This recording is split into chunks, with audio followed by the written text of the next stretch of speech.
Hello, everybody. This is Dale Dickerson along with Coach Jason Russell, our final edition of our Keister Coaches Show this year. Coach, you've had 1 year as a head coach. Tell me how it went compared to your expectations as a head coach first year. Well, in a lot of ways, we did a lot of really good things, but a lot of things were disappointing. Honestly, looking at our season, we did a lot of good things. We really moved the football well. We put up tons of yardage, but our attention to detail was not what it needs to be. You look at, 15 penalties a game type deal where we were running up tons of penalties and tons of yardage on penalties. And those things right there really made it difficult to win games.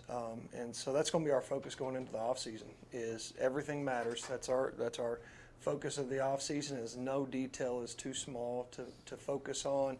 And we're going to work on those details because I think that's really the thing that held us back this year. Again, we got a back that rushed for almost 1,700 yards. We got all this we've got all these statistics, but we're not putting up the wins. And so it just comes down to we'll snap a ball over the center's head, or we'll jump off sides, or we'll run the wrong route, or miss a tackle or blow an assignment. Those kind of little things, all those little details, they all add up. And, I feel like we had a chance to be a better football team than what our record indicated.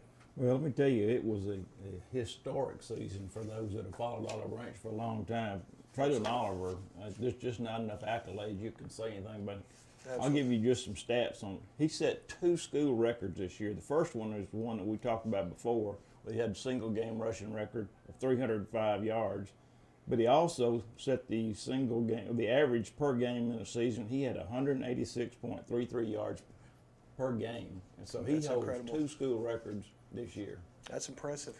Yeah, he did a great job, and kudos to him, and also that offensive line, right. and Coach Jones, our offensive line coach. Those guys have done a great job opening up holes for him all year long, and then we talk about all the time. They get him through the first level, and then he has done a great job breaking tackles and extending runs and just getting all that extra yardage. He also tied a school record. He had 4 games where he had 200 yards rushing, so that tied a school record. Wow. He also was third in the season yards for the season. Our record was DeMarcus Ware had 2,006 yards in 2017. Mm-hmm. Keyshawn Shipp had 1,832 in 2009, and Traylon had 1,677 this year. So he's third all time. Absolutely, and a 10-game season. He also had the 6th longest run from scrimmage for a touchdown, 88 yards. So, he just had a fantastic year as a senior running back. He did, and I look for Traylon doing big things on the next level, and I hope. I know he's going to have that opportunity somewhere. He hasn't got a lot of offers or anything rolling in yet, but again, you look at the statistics, look at what he did. Yards per carry, yards each game. Just consistently was really, really good all year long. Somebody's going to give him a shot to play at the next level. He was also good in ball security. He didn't turn the ball over a lot for as many carries as he had either. No, that's he unfortunately had one on Friday night, but you're looking at a whole lot of carries and very few times putting it on the ground. Right. I think Coach Riley, our running back coach, does a great job emphasizing ball security with those guys and really pushing them to make sure they control the ball and don't put it on the ground. We're going to miss him next year. But we'll just, like I said, next man up, we'll have somebody to come in and step in. Absolutely. I think you kind of see what the spread offense means to me. I think you spread people out, you keep people honest, you're able to attack over the top. We had 148 yards passing this last game. And that's kind of where I want to be, is around 100 to 150 yards passing, and then I want to run the ball for 250. And I think that's to me, that's a balanced offense because you're really controlling the line of scrimmage, but you're also keeping people honest enough that they're not packing the box. They're not coming in and just playing man on you, and you're going to get more run gains that way than if you just run the ball every single play. Well, this week, this had a really close game against Hernando, and it was just a couple of plays on either side of the ball that made a difference. We had a couple of turnovers, and they got a couple of long passes that would really made the difference in the game. We got down to the last play of the game. We had a chance to win the ball game on the last play of the game. Even it's about all you can ask in a close-fought game. Yeah, you look at the mistakes, and again, attention to detail. You know, we did have a fumble down there on the 3-yard line. You know, that wiped away a score.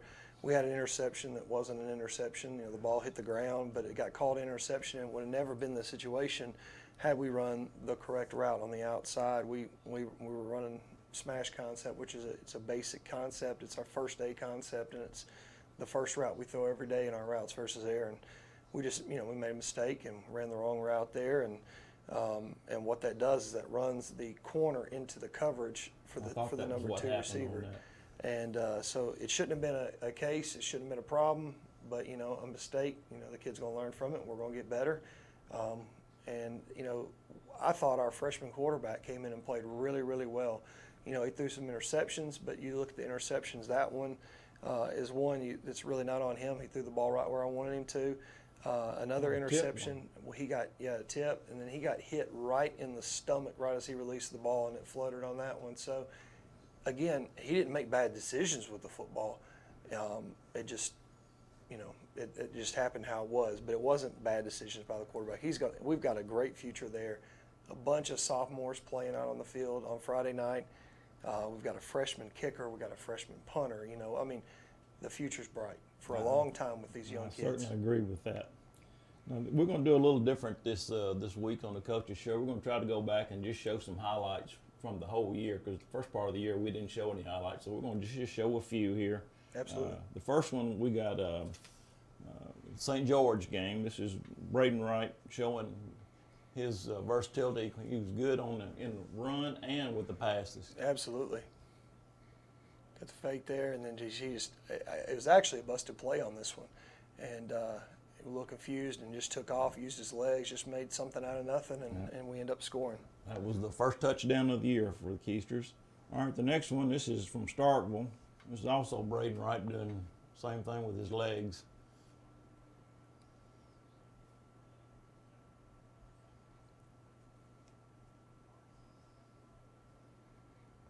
Yep, we got a little zone read action right here. Mm-hmm. Gets him to bite, gets that defensive end to bite, and just takes off. Big time gain right there. All right, we'll move over to ECS. This is a pass. This is Braden Wright throwing the ball to Darren Wilson at a 24-yard pass here. Absolutely. Darren Wilson did a good job playing for receiver for us. Played a lot in the secondary for us this year, and then later on in the season really kind of transitioned more to being a receiver, just, you know, where we needed him. And he made several catches throughout the year like that, where he just, you know, found a spot in the defense and went up and made a good play. Okay. This next one is the Traylon Oliver 88-yard touchdown run, where he's sixth longest in school history.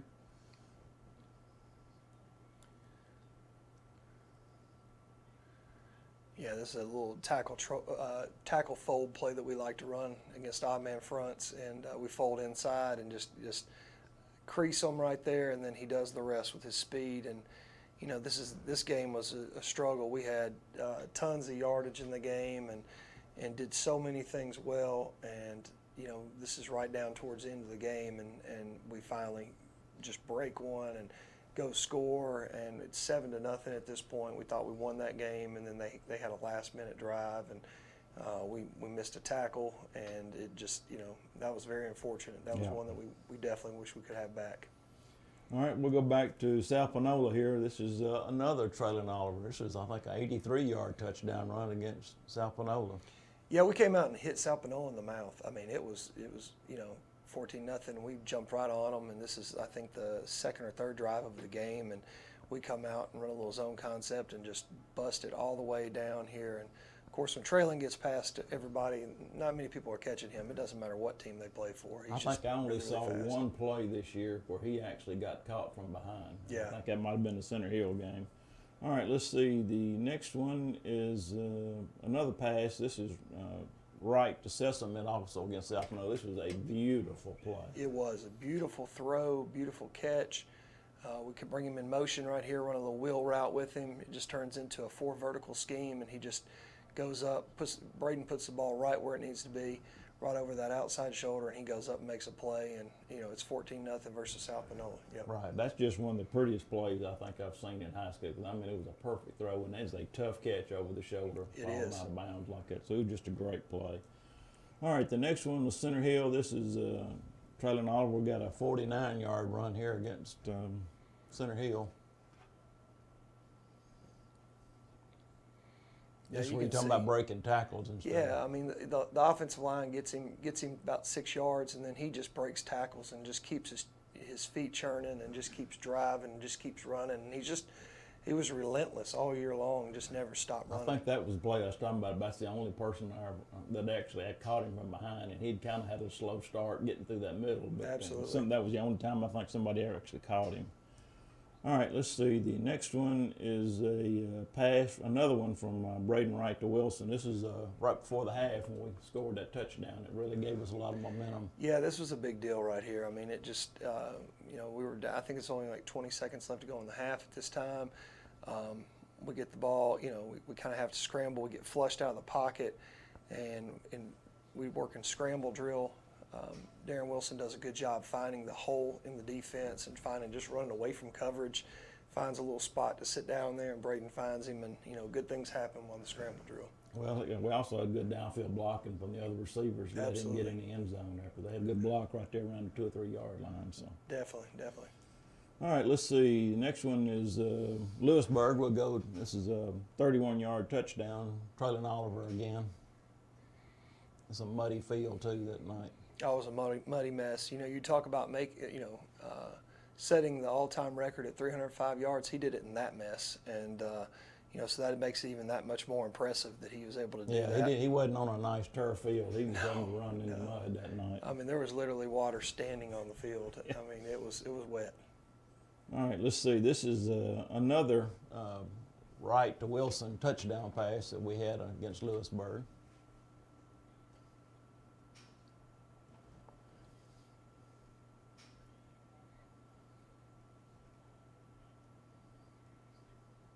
Well, it wasn't a touchdown, but he just went up and took the ball away from the defensive back. And that's what he did a great job of doing this year. High point in the football, making a play for the ball, and we'll miss Darren Wilson out there at receiver for sure. So. Absolutely.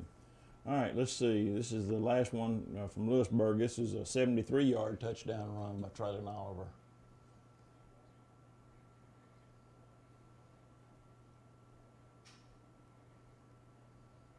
This one right here, I mean, he just finds a little crease and he's just gone. I mean, it just, again, you can see the field conditions and he's not slowing down at all. He's the fastest. You can see his jersey. His jersey's brown from all the mud on it. So. Yes, well, it's his jersey's took a week. We soaked it for a week, on and off, washed it back and forth. We ended up using a power washer just to get the stains out of his jersey. So, yeah, that tells you how muddy he was on that game. All right, now we'll go to some highlights this week from the Hernando game. This is our freshman quarter Puppo to Eric Johnson. This was a great play by a young receiver. Yeah, absolutely. We kind of get flushed out of the pocket here, just get pressure right in our face, and this is a little bit of an ill-advised. Well, no, I'm sorry. This is the one to Braden Wright, the little the little post pattern there that he ran. Great job, yeah. A little little inside post. We kind of we call it a glance. He just wins inside. Depending on what their coverage is, we take it a little flatter or a little bit higher, just depending on what they're doing.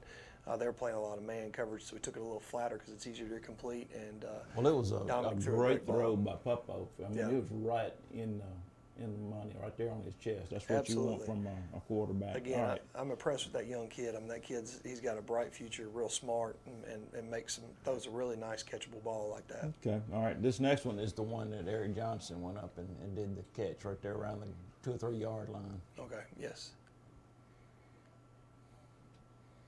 There's the pressure. He gets in his face right there, and he throws it off his back foot.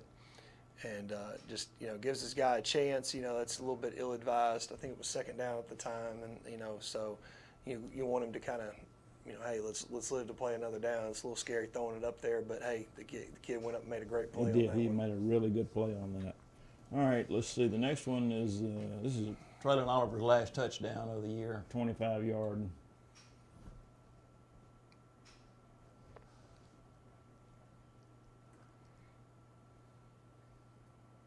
Look at that cut. I mean, just Yep. straight downhill, just burst, just through the hole. He planted that foot and it was gone. He was gone. Yeah, he's an impressive player. He's going to run for a bunch of yards the next level wherever he plays. Well, I say one of the best highlights for the last. We've talked about Pat Bell on offense, how many he has assaulted defensive linemen. Well, you gave him a shot to put him on the defensive line. Absolutely. And he actually blew a play up. This was absolutely a joy to watch. He's a great kid, tough, physical, and I mean he's strong. We played him. Of course, he's a starting guard, but I mean I think that's probably what he might be in college, is just a defensive lineman, and he's going to be hard for anyone to deal with. He's fast. And as big as he is, he can really run. And I think you saw there was a screen in the game as well where he chases down the quarterback, and you can see how fast he really is. So I think he's going to be a defensive lineman, interior defensive lineman at the next level. But he is a heck of a football player. Well, you don't see many offensive linemen get Player of the Week in the county, and he did that a couple of weeks ago. Yeah, So absolutely. that just speaks volumes of what people see in him and his performance. Well, he had 12 pancakes, and you don't see that very often either. So I mean, he was physically dominant in the game. He was.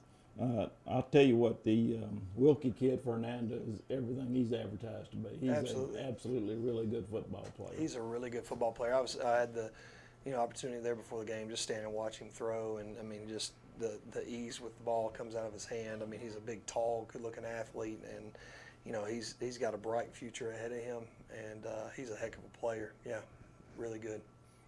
All right, let's see. What we got to look for next year? We've talked about we got a lot of youth. We had a lot of sophomores, and got a freshman quarterback, and I'm excited for next year. I am too.